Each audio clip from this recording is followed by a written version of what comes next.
inaad tartan la gashid 5708 qof isla markaana lambarka koowaad ku soo baxdo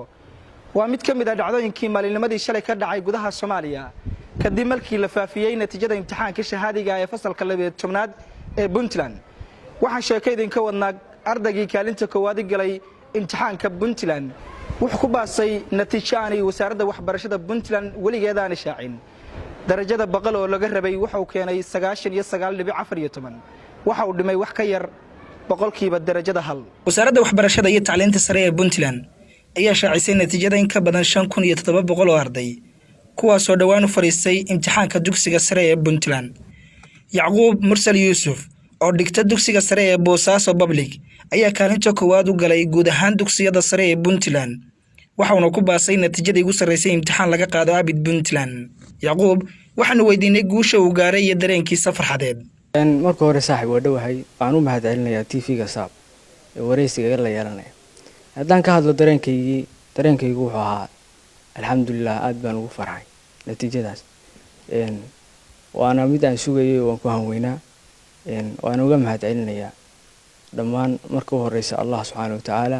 marka xigtana waalidkay iyo macallimiinteedii iyo dadkii isoo gacan qabtay Yacquub kalaana weydiinay sababta ay ku timi guushan wuxuu noogu jawaabay sida tan marka hore saamaha Allah wada oo ma guusho dhan wax walba waa wax qoran weey Allah subhanahu wa ta'ala horta qadartii weey marka koowaad marka xigta waxa weeye taageeradii ay waalidkay aabahay Mursalxay iyo hooyaday Amina Cabdiraxmaan Nuur ay la soo garab galeen weey marka xigtana waxaan u maleynayaa waa dadaalkii anigu aan ku bixiyay siiba intaan dugsiga sare dhiganay waalidiinta waa garanay dadaalkii macallimiinta iyo doorkii ay ka soo qaateen waxbarashadaada nala wadaag maamulka iyo macallimiintu door weyn bay ku lahaayeen doorkaas wuxuu isugu jiray haday noqoto taageero ay marka u horeyso macallinku horta waa barihii waxay barayay casharka wuxuu noo siin jiray si tafaftiran maamulihii dugsiga sare Boosaaso Public Maxamuud Nuur Jaac Geedi maamuluhu muusan ahayn mid go'aanka wali marka fasalka mafoorka laga hadlo go'aanka mid iska qaadan jiray intuu anaga noo yimaado wuuna dhihi jiray maxaan idinka kaalmeeyaa oo seeba wax u rabtaan baahidiina sheegta oo idin daboolaya Puntland waxay bixisaa scholarship iyo dadka kaalmaha hore gala dawladda natiijeynta leeg baad ka filaysaa inay aad ka heshid waxbarasho bilaasha insha Allah horta wasaaradda waxbarashada hawl muhiim ah soo qabatay imtixaanka soo diyaarintiisii iyo qaadidiisii iyo shaacintiisii intaba iyada iska xil saaray ilaa iyo hadda waxaan ka hor dhacayo maaha waxaan filayaa xaq aan leeyahay inaan la idudsiinayn sidii aan natiijadaba ku helay anigu ilaa ardada ayaan ka tirsanahay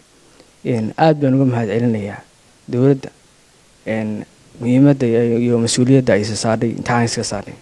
wax fiican baan ka filayaa insha Allah ugu dambeyntii fariinta u dirayso dhammaan ardayda Soomaaliyeed muxuu yahay wallahi fariin aan u dirayo ardada waxaan isleeyahay qofka muslimka ah goorta uu ka soo baxo waxay loo abuuray isaga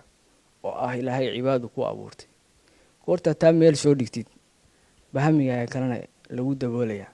oo nabigu sallallahu alayhi wasallam wuxuu xadiis ku leeyahay man kanat al-akhiratu hammuhu jama'a Allahu shamlahu Ilaahay wuxuu kulminayaa qofkii aakhira hamigiisa ka dhiga hamiyada kale dunida iska yareerka dunida tani faani way waa laga tagay maanta haddii murugaysan tahay bari waa farxaysa ardada waxaa laga yaabaa inay ka niyad jabeen natiijo hoose ay keeneen runtii waa maalmuhu isbedelayaan oo tilka la yaamu daawiluha bayna naas dadka la soo bedbedelayaan adduuna kani waa iska soconaya waxaan leeyahay ardada waxa idin soo wajahaysaa noloshii oo dhan hadeer under 20 bay haayeen dugsiga sare waa ka soo baxeen laakiin waxay soo galayaan nolosha inteedii kale way wajahi karaan challenge gareeya waan leeyahay oo ka baxa waad ka bixi kartaan insha Allah Faganda Cabdi Cumar Television ka Saab magaalada Garowe